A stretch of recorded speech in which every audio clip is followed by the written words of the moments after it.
This is the Everyday AI Show, the everyday podcast where we simplify AI and bring its power to your fingertips. Listen daily for practical advice to boost your career, business, and everyday life. Is OpenAI actually going to be dropping a new model tomorrow? Perplexity just cashed in big time. Does that actually mean anything? Are they going to catch Google? And why did Dell cut more than 12,000 jobs? And what does AI have to do with it? All right, we're going to be answering some of those questions and a lot more today on Everyday AI. What's going on, y'all? My name's Jordan Wilson, and I'm the host of Everyday AI, and this thing is for you. It's your daily live stream podcast and free daily newsletter, helping us all keep up with what's going on in the world of generative AI and how we can use it to grow our companies and to grow our careers. So if you are brand new here, thank you for tuning in. If you're on the podcast, make sure to check out your show notes. As always, we'll have related episodes, ways that you can reach out to myself and our team, as well as a link to join our free daily newsletter. You need to be reading that.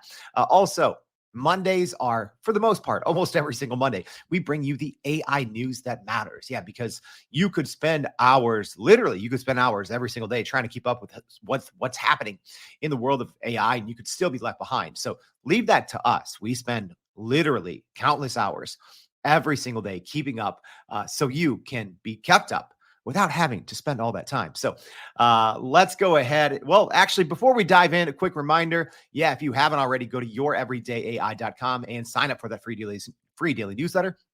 And check out, when you sign up, check out our Thanks a Million giveaway. So to thank you all for helping the Everyday AI podcast hit more than 1 million downloads, we are giving away a year subscription to either ChatGPT, Claude, Gemini, whatever your favorite large language model is, as well as we're going to be giving away some other prizes. So if you have not joined the Thanks a Million giveaway, make sure to do that. Go refer some friends. There's other ways to kind of gain points and climb the leaderboard. All right, let's get into the AI news that matters for the week of August 12th. It's August 12th already. Man, poor summer. I miss summer. All right, so let's start at the top. And hey, live stream audience, thanks for tuning in. Let me know what you all think. Yeah, hey, Michael already knows. He's curious for the takes on strawberry. All right, but let's start with Perplexity and their big $250 million round that they just raised. So Perplexity, an AI answers engine startup, has raised another $250 million, valuing the company between $2.5 billion and $3 billion. So this report follows two significant fundraisers in the past 4 months, a $74 million round in January and another and that one came at a $540 million valuation, and then $63 million in March at a $1 billion valuation. So already here, Perplexity has raised its value, at least from a fundraising perspective, by more than 2.5 times since March, as well as bringing in a ton of cash. So Perplexity's rapid growth and market attention are driving this new funding round, with existing investors like NEA and IVP likely to participate. Also, this news comes at some interesting times. So if you read our daily newsletter, you saw last week that Google's AI overview usage is down significantly, according to reports. So it seems that Google is pushing their AI overviews a lot less. And seemingly, it looks like people more and more are flocking to Perplexity. And if you are brand new here, don't worry. We've actually covered multiple times on how you can use and how even our team internally uses Perplexity. You should be keeping an eye on it. So the company is also developing an advanced enterprise pro product, integrating multiple large language models, such as OpenAI's GPT-4, Anthropic Claude, Opus, and Mistral. So Perplexity CEO Aravind Srivanis, I probably got that one wrong, highlighted Perplexity's enterprise tool, offering a unique advantage by incorporating all cutting-edge foundation models in one product. So this startup's impressive investor list already includes major VCs like Sequoia, Bessemer, and Kindred, as well as strategic backers like, NVIDIA Databricks, and Bezos Expeditions. Yeah, that whole company that you may have heard of, Amazon, their founder, Jeff Bezos, and his Bezos Expeditions. Also, according to reports, Perplexity has processed 75 million user queries this year and is currently on an annual recurring revenue of $20 million. So the need for additional funding, though, is partly due to the high cost of compute resources required for AI services, although the price of compute has gone down significantly in the past few quarters. Also, the rapid rise of fundraising from Perplexity mirrors the fundraising strategies of other high-growth startups like OpenAI and Anthropic. And at least OpenAI has also just announced a couple of weeks ago Search GPT, which is a similar version, I guess a competitor per se, of both Perplexity and of traditional and AI-powered Google search. So this is, I think, extremely important because this is, if I'm being honest, this is how people use the internet. Think, no matter what your role is, if you are a knowledge worker, if you sit in front of the computer like so many of us out there do, right? Your day, whether you know it or not, is dominated by how you retrieve information off of the web, how you collect that information, and ultimately what you do with it. So Perplexity, was kind of the first answers engine, so to speak. And now we've seen since then Google's AI overviews, which reportedly are being shown less and less and not doing too well. And now we have OpenAI's Search GPT product, which we've talked about here on the show a lot. And that has actually led one of their primary founders, OpenAI's primary founders, Microsoft, to now list OpenAI as a competitor. So this, whether you know it or not, I know, everyone's always looking at the next model, right? What is the next large language model? But how these models are used for AI-powered search and as answered engines are extremely important because this is where you start, right?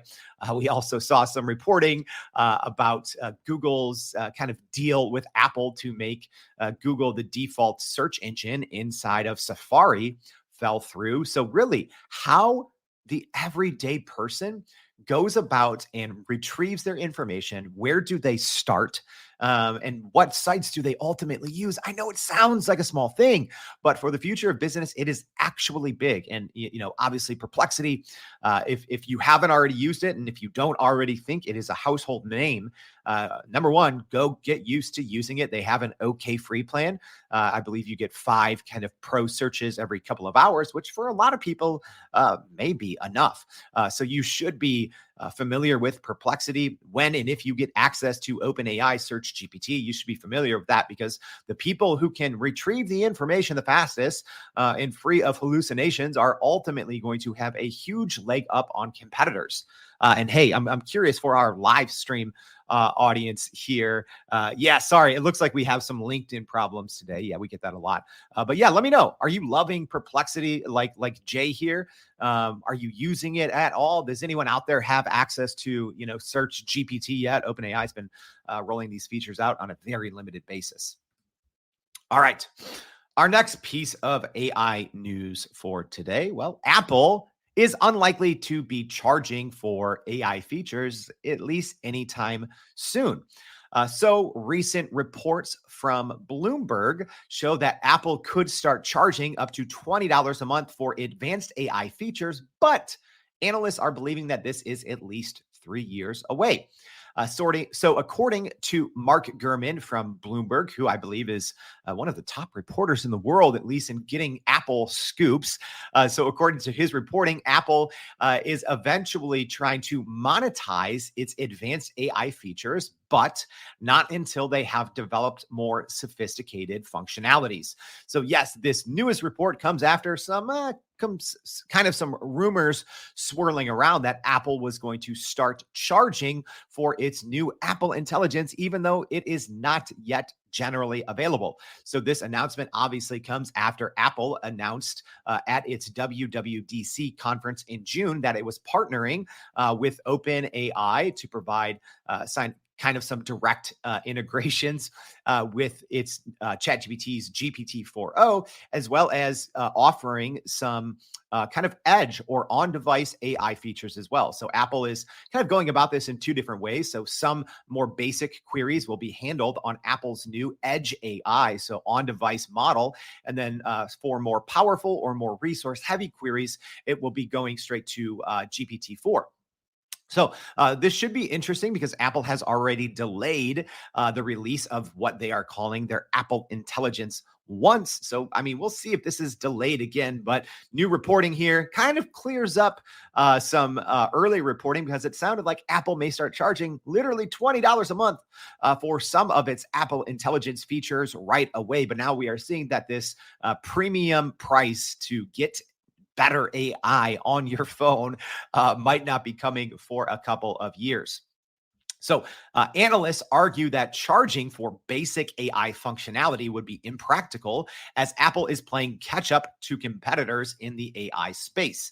And the Bloomberg report suggests that it will take Apple at least 3 years to kind of create this more advanced AI tier that are maybe worth charging for, noting that right now that this timeliness is maybe a best case scenario. So users can continue to use Siri, kind of the non-very AI, not very smart Siri 1.0 and other quote unquote Apple Intelligence features without additional costs when they will be rolled out. We'll see September, October, whenever Apple actually ends up rolling all of these features out. But this development does indicate that Apple is focusing on improving its AI capabilities before considering any monetization strategy. And guys, go back to June. We were actually, I won't say the only, but we were the first, whether you want to call us a news organization or not, we were the first one to report on this paid tier. Apple kind of slipped it into their keynote. Literally no one talked about it in the 1 week after the keynote, except for us here at Everyday AI, because they did say that advanced kind of features might require the paid version of ChatGPT in the future. And obviously, that would require additional costs for potentially Apple users, which we reported on. So, now we're seeing that at least if you are an Apple user and, kind of this new Apple Intelligence should be rolling out to if you have an iPhone 15 or higher, or a Mac that has at least an Apple M1 chip or higher. So we will be seeing this first iteration of Apple's intelligence. Yes, Apple actually is trying to rebrand artificial intelligence and call it Apple Intelligence. I know if you're listening on the podcast, I'm rolling my eyes because in typical Apple fashion, they're trying to say, oh, we created AI. No, you didn't. So it should be interesting how this ultimately rolls out and when and if Apple will actually be charging users. But so many of these features that I think Apple teased in its keynote, they are going to require the more premium version of GPT-4o. And what also happens when and if OpenAI decides to maybe make that free mode of GPT-4o maybe not as powerful. And I think that may ultimately impacts Apple's long-term viability as being a top company in the world, right? Because I think that so much of a successful rollout for Apple, which is a huge deal, you cannot overlook this, right? So Apple has been more than a year behind most of its competitors like Google, like Microsoft, like Samsung, right? Even on the hardware side, they've been more than a year behind all of their biggest competitors in terms of bringing artificial intelligence to its consumers. So they got to get it right. And largely, they are relying on this partnership with OpenAI and using OpenAI's kind of free model. So yeah, a lot of it is going to depend on how that partnership pans out and when and if Apple ultimately does start charging a premium for some of these more advanced features. All right. Yeah. Let me know for our live stream audience. Michael is saying Apple is hilarious. But yeah, what do you all think? And hey, if you're on the podcast, you can always reach out as well, because this is pretty big, right? And we talked about this in our newsletter, a deep dive, and this is why you have to go read the newsletter, right? Because the three largest companies in the world right now are kind of overly reliant on OpenAI. And there's been a lot of turmoil and drama. We're going to be talking about that here soon, giving you the AI news that matters for the week. But I mean, you literally have the three largest companies in the world in Apple, Microsoft, and NVIDIA. Either their marquee technology is reliant on OpenAI, or in NVIDIA's case, OpenAI has been historically one of its largest customers, training the original GPT models on NVIDIA's GPU chips. So pretty interesting to see how this one will ultimately shake out. All right. Speaking of things shaking out, Dell is going to be cutting thousands of jobs amid a shift to AI products and services. So Dell is set to significantly reduce its workforce to focus more on AI products and services, impacting thousands of employees. So according to recent reports, Dell plans to cut approximately 12,500 jobs, primarily those in sales and marketing, as part of its strategic shift towards AI.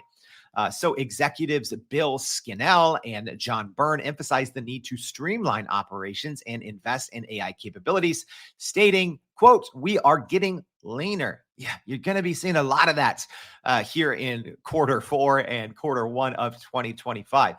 So Dell is creating a new unit dedicated to AI, focusing on AI optimized servers and data center solutions. So this huge job cut news from Dell follows a previous round of job cuts in 2023, where Dell eliminated a similar number, 13,000 positions. In May, Dell announced their new Dell AI Factory to integrate AI more deeply into its product lineup, including AI optimized PCs and workflows. And this is part of, yes, a troubling trend in the broader tech industry that we've seen a surge of layoffs, with 2,000 tech companies dismissing over 250,000 workers in 2023, according to layoffs.fyi. Pretty interesting site, by the way, if you've never visited layoffs.fyi. So a lot of times when we talk about job cuts, we may be using that as a source. So other major tech firms are obviously following suit, such as Intel, Google, Amazon, and Microsoft, who have also announced some significant layoffs, reflecting ongoing adjustments in corporate strategies. Yeah, speaking of, one of Dell's, I wouldn't say one of their main competitors, but a competitor and similar company in Intel announced earlier this month their own plan to lay off nearly 15,000 workers to save over $10 billion by 2025. Also, a crucial shift to focus more on AI. So the layoffs are part of the broader cost-cutting measures and a pivot toward increasing automation and AI integrations within operations at big tech companies. Y'all, I'm not going to sugarcoat it, right? AI is going to take more jobs than it is going to create. I've had literally hours of podcasts on that topic. That's not what this today's show is about, but I will always be honest with you all, right? So many people out there, when they talk about AI, they're like, oh, yes, it's going to create more jobs than it will take. No, that is not the truth, right? That's not the truth. I don't care what report you're looking at. Ultimately, I think, and what research shows and trends show, and if you follow the money, because when these big tech companies, when they announce that we're cutting $5,000, $10,000, $15,000, and we're going to focus on AI, guess what happens? Their stock goes up, right? So humans lose full-time jobs. Companies get more AI, and their stock goes up. And, we think that is a healthy indicator. Whether it is or not, that's obviously up to, I guess, future humanity to decide. So yeah, without going on to a small tirade down this road, and like I said, we've covered this before. We covered this in our very first episode of Everyday AI a year and a half ago.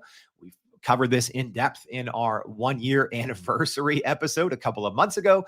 Kind of this what I will say is kind of just a fib that AI is going to create more jobs than it takes away, which I do not think is going to be ultimately be the truth. So keep your eyes on this space, especially with big tech companies.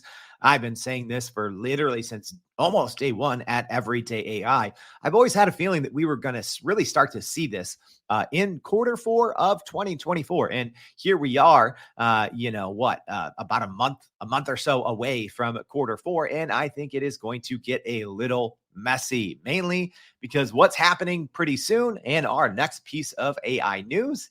Yes, the US elections. All right. So let's go ahead and I'm going to start with this, y'all.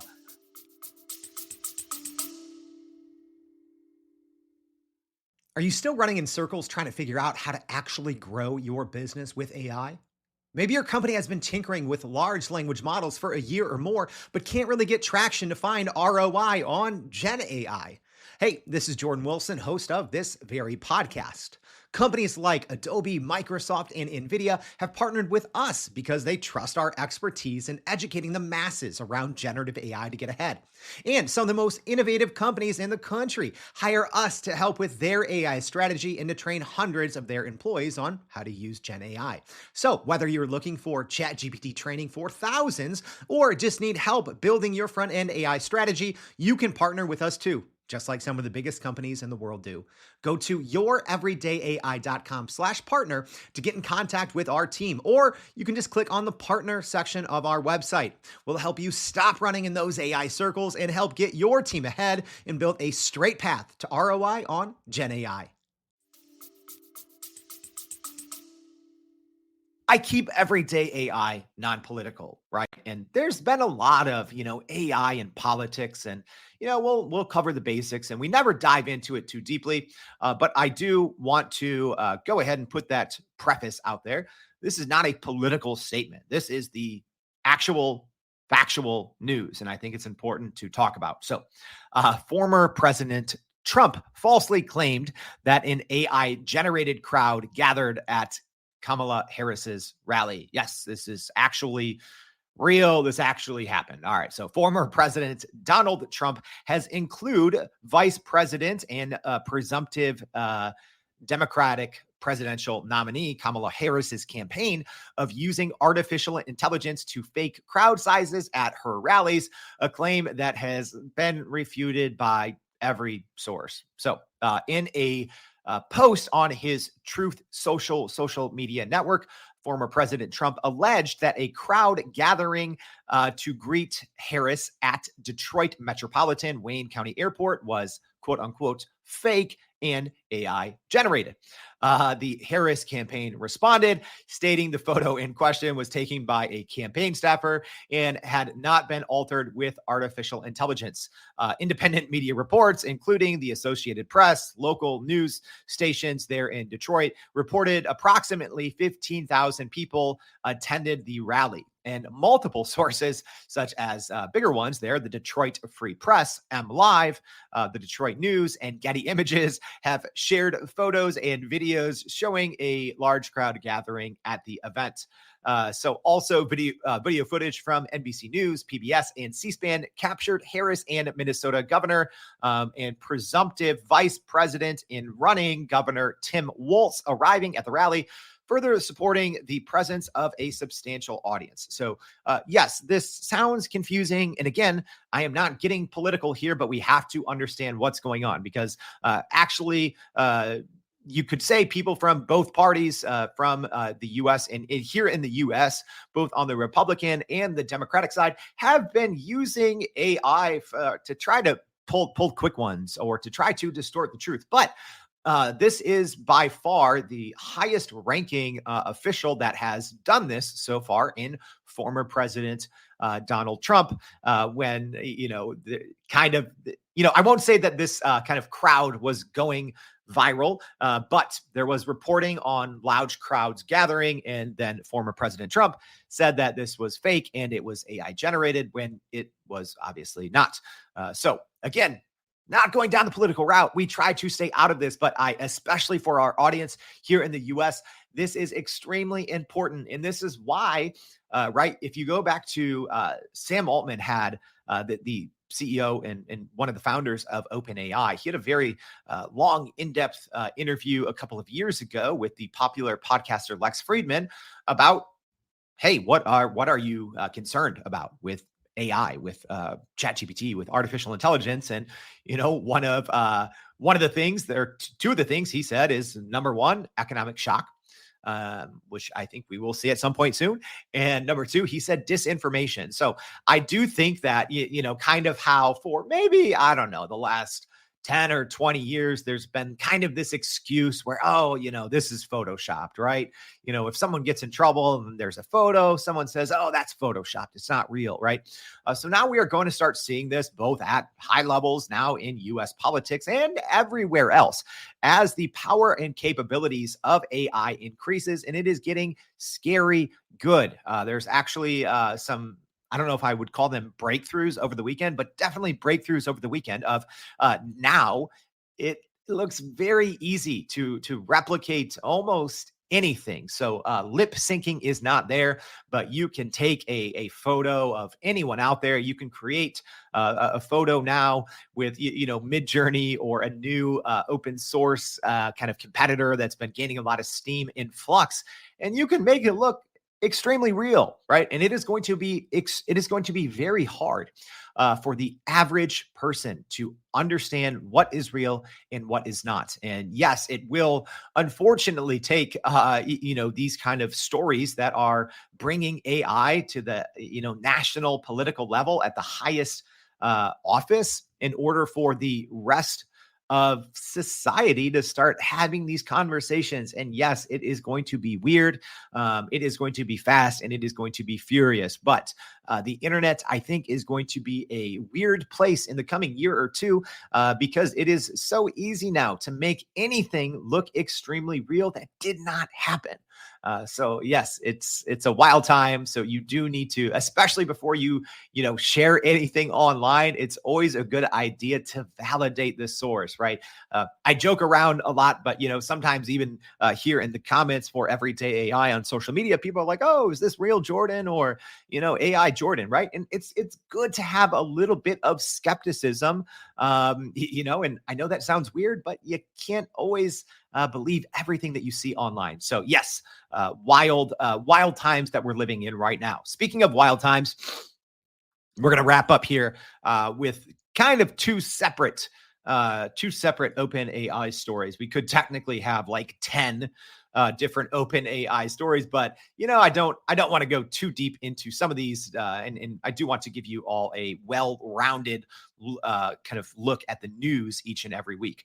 So this one, though, this is pretty big here. So OpenAI has been kind of teasing its new AI model, codenamed Strawberry, but this comes amid executive changes. So yeah, a lot going on in OpenAI. So OpenAI co-founder and CEO Sam Altman has appeared unfazed by some recent executive changes, as he has hinted online at a new GPT model that has been widely codenamed Strawberry.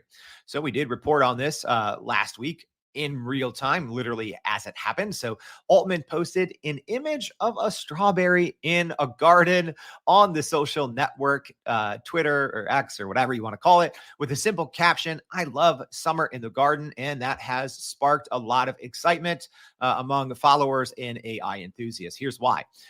Because the AI community is speculating that this is a reference to a new foundation model from OpenAI, potentially equivalent to an anticipated GPT-5 or GPT-4.5, GPT-4o large, whatever the next model may be called. But speculation has it that this new update could be revealed the morning of Tuesday, August 13th. So that's tomorrow. Will this be released tomorrow? I don't know. It could be, right? And if I'll tell you this, if you follow kind of AI news and updates, there's been a lot of rumblings, probably for the past 3 months. It seems like almost every day or every week, there's some rumors or there's some talk of, oh, yes, OpenAI is releasing the next model. And for the most part, we pretty much ignore it here at Everyday AI because we know we want to just give you the news that actually matters and not follow rumors and all of this. But in this case, this is one of those where we are talking about it and we are trying to keep you up to date for a couple of reasons. But number one, the last model update that we saw from OpenAI had a similar kind of tease because a couple of things happened at once. So OpenAI started gathering feedback on its new model via an anonymous new option on the open source LMSYS chatbot arena. And then CEO Sam Altman sent a kind of cryptic tweet referencing that model on the chatbot arena. Similarly, like I said, we talked about this last week. There is a new, and this is the name, anonymous dash chatbot AI model that has surfaced on the LMSYS chatbot arena, showing some advanced reasoning capabilities and claiming to be a part of OpenAI's GPT-4 family. So early user reports are saying that this chatbot is extremely more powerful than existing models, indicating some significant improvements. And that is when rumors started to swirl about this new OpenAI model that began with a Reuters report back in November 2023 about an AI model called Q-Star, which was potentially a breakthrough toward artificial general intelligence, or AGI.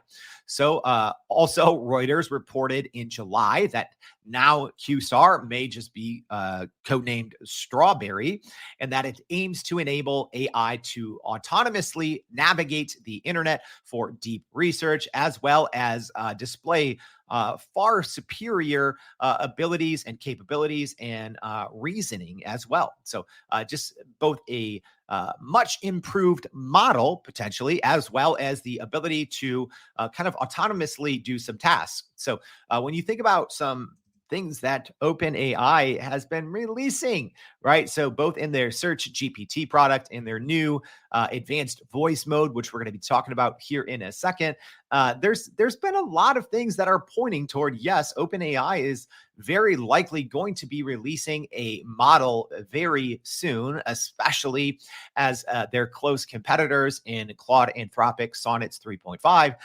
in Google Gemini 1.5 Pro, their 0801 version of it. Yes, that's the actual name. But there's been a lot of now, like I said, I don't know if I would call it rumors when this is technically following the exact same playbook that OpenAI used to announce its last model in GPT-4o. Also, it's worth noting that it's been nearly a year and a half since OpenAI released GPT-4. And yes, competition is really growing. And also, the rumor mill, I don't know if I would say convenient timing, but it really started swirling days after some pretty monumental staffing shakeups at OpenAI. So John Schulman, a original co-founder of OpenAI, announced that he was leaving the company to join rival firm Anthropic in order to focus on AI alignment and hands-on technical work. Also, co-founder and OpenAI president Greg Brockman announced a long, not really even saying, yeah, for sure, I'm coming back, but he did announce a long sabbatical, at least through the end of this calendar year. And then also another lawsuit was just filed from former OpenAI co-founder turned AI competitor in Elon Musk. So Elon Musk, after dropping a lawsuit that did not have a lot of merit, he did refile a new lawsuit this week against OpenAI. So yeah, the timing of all of this model swirling, a lot of people are wondering, is it to detract what is going on here at OpenAI, or is it actually close? So there's been a couple of, I would say, popular Twitter accounts that have really started to share what looks like some internal knowledge, maybe. So again, this is speculation, but it's worth paying attention to. And here's another reason why, y'all.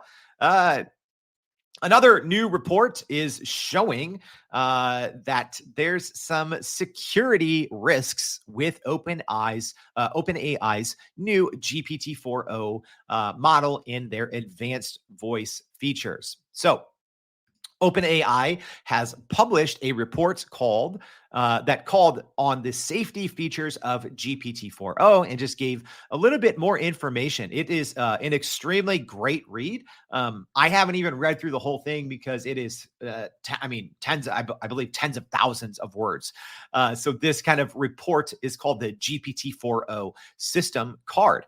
So OpenAI did kind of straight up admit that it's capable of doing some things that are not good. So their newest model is showcasing a little, maybe too many abilities. So the report has identified several what they're calling safety challenges, including risks of generating erotic, violent, or biased content, and the issue of ungrounded inference and sensitive trait attribution. So while the new model is trained to block flagged outputs, it doesn't yet cover nonverbal vocalizations such as erotic moans or violent screams, which could still be improperly generating. So essentially, OpenAI has, you have to give them credit, right? Everyone's either saying, OpenAI either isn't taking safety seriously or they are not dropping new models quickly enough. And it's like, all right, well, you can't have your cake and eat it too. If you want the models to be very safe,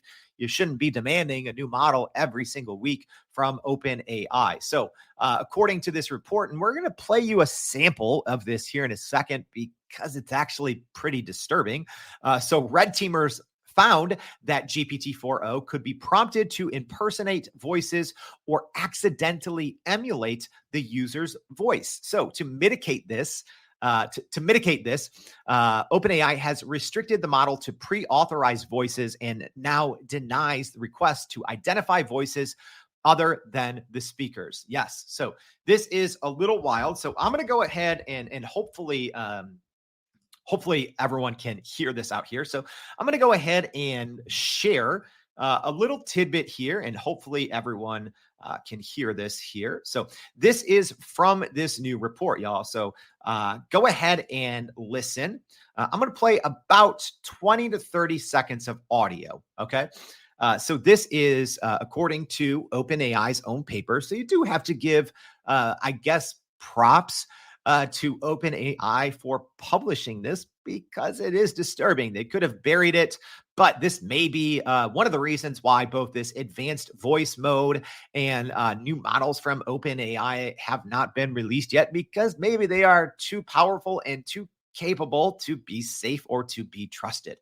All right, so I'm going to go ahead and play this, and then I'm going to pause it and tell you exactly what happened. But I want you to listen for, yes, this is a model screaming the word no. All right, so live stream audience, let me know if you can hear this. So here we go. It's clear you're driven by a genuine passion for what you do and the impact it can have, rather than by recognition or acclaim. It's refreshing to hear that kind of perspective, especially in such a cutting-edge field. No, and I'm not driven by impact either. Although if there is impact, that's great. All right, let me explain to you what's going on. I just wanted everyone to hear this kind of no, and then hear what happened. So again, according to OpenAI, all right, so I'm going to go ahead and read this portion. So it says voice generation can also occur in non-adversarial situations, such as our use of that ability to generate voices for ChatGPT's advanced voice mode. During testing, we also observed rare instances where the model would unintentionally generate an output emulating the user's voice. Okay, so let me go ahead and play the front end. Okay, so this was the front end. This, again, just appears to be a woman talking to this new advanced voice mode inside of ChatGPT. Ready? So this first part is a human woman. Ready? Pure and oh wait, admirable. Sorry, here we go. Do this just for the sake of doing it. I think it's really important. Okay, so that little, I should have started with that. Ready? So this is a human woman who is using this new model. Ready? This 3 seconds. I do this just for the sake of doing it. I think it's really important. That's Okay, so now what we have next is one of the predefined voices inside of ChatGPT's new advanced voice mode. So now this is a ChatGPT voice responding back, right? And it sounds very human, low latency, but this is one of the features and what a lot of people are excited about. Okay, and then I'm going to hit pause right after we kind of hear this. Yes, this is a model screaming no, and then let me explain to you what happens next. such a pure and admirable approach. It's clear you're driven by a genuine passion for what you do and the impact it can have, rather than by recognition or acclaim. It's refreshing to hear that kind of perspective, especially in such a cutting edge field.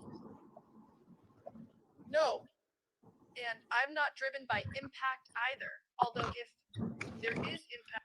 All right, so now when this woman's voice comes back on, that is not the woman.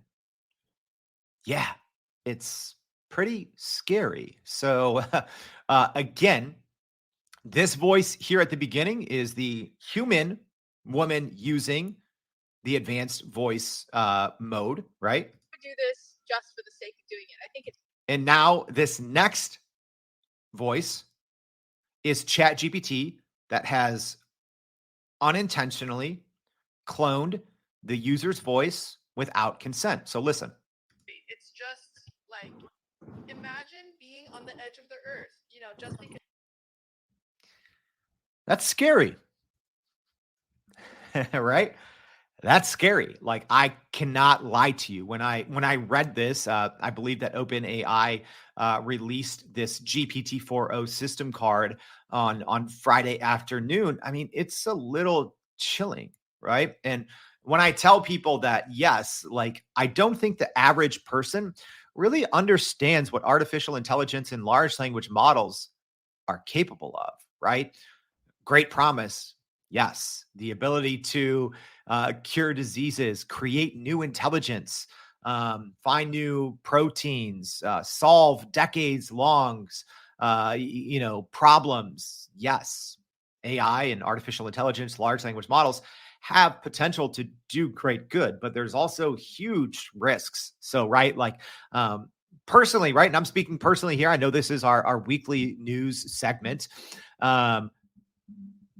I'm a big ChatGPT fan, right? I will say that even with OpenAI's quote unquote old model, I still think it is the most capable, the most powerful model in the world. And I've been joining the chorus of people saying like, hey, OpenAI, yes, any day now, hopefully you can release these new, advanced voice modes. And then when you hear something like this, right? A live human talking to ChatGPT, and then it just going off the guardrails, right? Just completely going off the guardrails. The model screams no. And then with insane precision, emulates the user's voice for no apparent reason and just starts, just starts talking like the user. So yeah, we're going to be sharing more on this in today's newsletter, but yeah, it's a little scary, right? And like I said, I don't think even for maybe a lot of our loyal audience out there, I spend so much of my time, reading research papers, looking at model capabilities, thinking about the future, talking to the world's leaders, right? Like, where else aside from this podcast, right? Can you come on and, ask questions, right? It's also a live stream. Where else can you come and ask questions from the smartest people in the world? We've had people from OpenAI and Microsoft and Dell and AWS. We've had people from the largest companies in the world. So I've been very lucky to be able to have a lot of conversations that you all have obviously heard, as well as probably hundreds of, quote unquote, off the record or, other conversations that aren't recorded that you all never hear. So I am both. I feel fortunate to have a front row seat to what's going on in the world of generative AI, but I'm also a realist, right? Because as powerful and as capable as models are, I mean, you can see right here, there's a lot of potential for harm, right? We talked about this former President Donald Trump, right? There's a lot of potential for disinformation and for AI to be used and weaponized to do bad things and to cause harm. And that's why I think it is extremely important for everyone out there to keep up with the latest news and developments, right? And that is what we are doing here. And yes, I know today's show has some different undertones, both with some stories that are going on and some advanced and highly capable models that are coming out. But just know, we're still going to be here every single day trying to help you navigate what's going on, because, as you see in instances like this, it can get kind of weird. All right, so that is what we have going on in the world of AI news, y'all. So very quick recap here on the AI news that matters for the week of August 12th. So Perplexity, like we talked about, has raised a $250 million round amidst some rapid growth and high market interest, now clocking in with a valuation between 2.5 to 3 billion as it tries to take on Google and kind of OpenAI in this new kind of AI-powered search. Next, we talked about how Apple is unlikely to be charging for its new Apple Intelligence features, at least anytime soon. Apple, kind of the last big tech company to the artificial intelligence party, and they may be charging for it in the future, but at least not for the next couple of years.